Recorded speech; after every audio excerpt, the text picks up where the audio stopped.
श्री गणेशाय नमः। ओम गुरुर्ब्रह्मा गुरुर्विष्णु गुरुदेवो महेश्वरा गुरुरेव परब्रह्म तस्मै श्री गुरुवे नमः। आदि गुरु शंकराचार्य जी के श्री चरणों में मेरा प्रणाम है। आज उन्हीं के जीवन संबंधित प्रमुख घटना को लेकर आपके सामने प्रस्तुत हुई हूँ। आदि गुरु शंकराचार्य और मंडन मिश्रा के बीच शास्त्रार्थ, उनकी पत्नी भारती के बीच उनका शास्त्रार्थ, चारों मठों की स्थापना, चारों मठों में कौन कौन से वेद की शिक्षा दी जाती है और कौन से मठों में शिष्य संप्रदाय को भारती कहा जाता है। फिर कैसे वे अपनी माता को स्वयं उनकी इच्छा प्रकट करने पर विष्णु लोक भेजे, इन सब बातों को मैं इस वीडियो में प्रस्तुत करूंगी। शुरू से आखिरी तक सुनिएगा। मंडन मिश्रा अपने घर के द्वार को बंद करके घर के अंदर श्राद्ध कर रहे थे। उसी समय आदि गुरु शंकराचार्य जी पहुंचे। आदि गुरु शंकराचार्य जी जब वहां पहुंचे तो योग बल से वे घर के अंदर उपस्थित हो गए। उन्हें देख करके मंडन मिश्रा क्रोधित हुए। बहुत देर तक दोनों जन में वाचार्थ हुआ। तत्पश्चात शास्त्रार्थ तय हुआ कि दोनों के बीच शास्त्रार्थ होगा और विजय पराजय को मानना पड़ेगा। जो पराजित होगा वह अपने सिद्धांत को छोड़ेगा। यह बात हमेशा शंकराचार्य जी यही नियम लागू करते थे। और उन दोनों के शास्त्रार्थ के बीच निर्णय देने के लिए मंडन मिश्रा की धर्म पत्नी भारती थी। शास्त्रार्थ हुआ, अंतोगत्वा आदि गुरु शंकराचार्य की विजय की प्राप्ति हुई। मंडन मिश्रा को पराजय स्वीकार करना पड़ा। फिर उनकी पत्नी भारती आग्रह करती हैं आदि गुरु शंकराचार्य जी से कि मैं इनकी अर्धांगिनी हूँ, अभी आप मुझसे विजयी नहीं हुए हैं, इसलिए इनकी पूरी हार नहीं हुई है, आधी हार हुई है।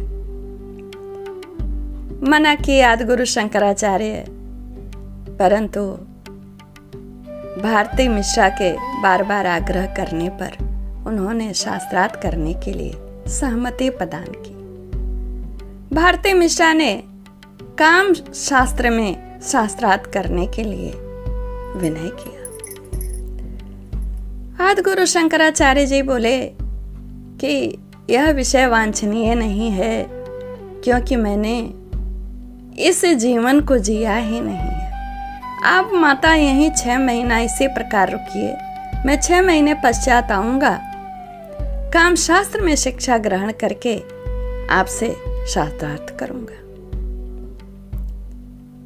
अपने शिष्यों के साथ आदि गुरु शंकराचार्य काम शास्त्र की शिक्षा लेने के लिए निकल पड़े। रास्ते में उन्हें एक मृत राजा का शव दिखा, जिसे श्मशान ले जा रहे थे लोग। ये वे तुरंत काम शास्त्र की शिक्षा प्राप्त करने का यह एक अवसर जाना और योग बल से अपने प्राण को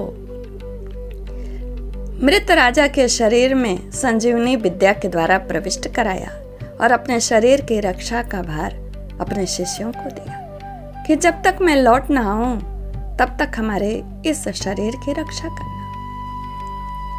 राजा जब जीवित हुए तो जो सगे संबंधी थे शहर से उनका स्वागत किया, महल ले आए। महल आने पर सर्वप्रथम राजा शरीर में उपस्थित आदि गुरु शंकराचार्य जी काम शास्त्र की शिक्षा लेने लगे। शिक्षा लेने में इतने हुए तल्लीन हो गए कि भूल गए। ऐसा लगा उनके शिष्यों को। शिष्य गायकी का रूप धारण कर दरबार में उपस्थित हुए और आदि गुरु शंकराचार्य जो राजा के शरीर में उपस्थित थे उन्हें याद दिलाया। फिर वे तत्काल राजा के शरीर को छोड़ दिए, त्याग दिया और अपने शरीर में प्रविष्ट हुए और भारती मिश्रा के समक्ष प्रस्तुत हुए। भारती मिश्रा को लगा कि काम शास्त्र के शास्त्रार्थ में अश्लीलता का भंडार होगा, इसलिए वे सर्वसम्मति हृदय से आदिगुरु शंकराचार्य जी को विजयी घोषित करके शास्त्रार्थ नहीं किया। उस समय उनके पति जो मंडन मिश्रा, उन्होंने आदिगुरु शंकराचार्य जी का शिष्यत्व ग्रहण करके सन्यासी हुए, तो यह ब्रह्मलोक जाने के लिए प्रस्तुत हो गई। उनकी पत्नी आदिगुरु शंकराचार्य जी ने उन्हें बहुत मनाया और सिंहवेरी लेकर आए और वहाँ के मठ पर उन्हें उसका जो संचालन था, उसका संचालन उनके हाथ में दिया और सिंहवेरी और द्वारका मठ, जो शारदा मठ है, वहाँ के जो शिष्य थे उनको शिक्षा का प्रबंधन उनके हाथ में दिया और साथ ही साथ वहाँ दोनों मठों के जो शिष्य संप्रदाय हैं, उन्होंने अपना नाम के आगे भारती लगाने लगे। 4 मठ की स्थापना की आदिगुरु शंकराचार्य जी ने। बद्रीनाथ में ज्योतिर्मठ, शारदा मठ द्वारका में, गोवर्धन मठ और सिंहवेरी मठ, 4 मठों की उन्होंने स्थापना की। चारों मठों में क्रमानुसार यजुर्वेद, अथर्ववेद, ऋग्वेद, सामवेद की शिक्षा दी जाती है। चारों मठों में ऐसा उन्होंने स्थापना की कि स्वतः वैदिक धर्म का प्रचार मार्ग प्रशस्त रहे।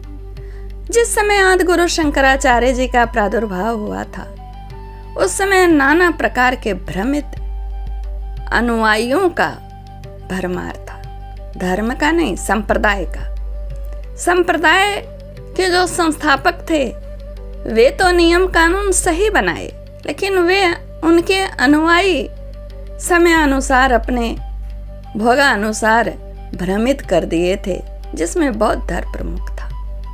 सारे धर्मों के जो भ्रमित मत थे उन्हें छिन्न भिन्न करके उन्हें पराजित किया। शिव कांची और विष्णु कांची में उनकी विजय की पताका फहरा रही थी।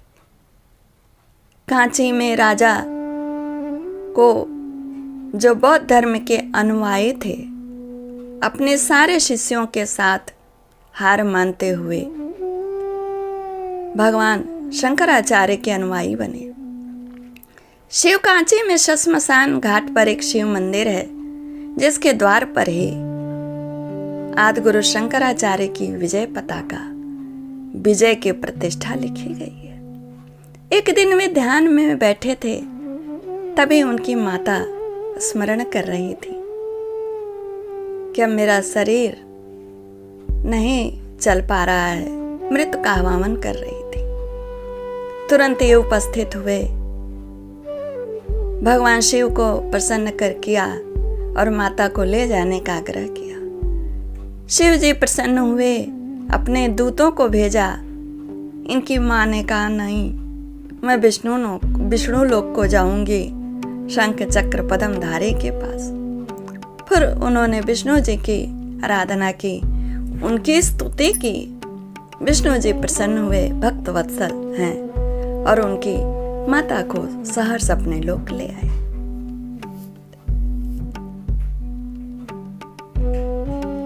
एक जगह उनको रहना था विद्या उपासना के लिए, तो माता सरस्वती ने कहा तुम्हारा शरीर अशुद्ध है, क्योंकि तुमने इस शरीर से काम शास्त्र की शिक्षा ली है। इन्होंने कहा माता, इस शरीर से मैंने काम शास्त्र की शिक्षा नहीं ली, राजा के शरीर से। बोले नहीं, तुम अशुद्ध हो। बोले अगर पूर्व जन्म में कोई शूद्र है और अगले जन्म में ब्राह्मण है, तो क्या उसे वेद का विद्या अध्ययन का अधिकारी नहीं है?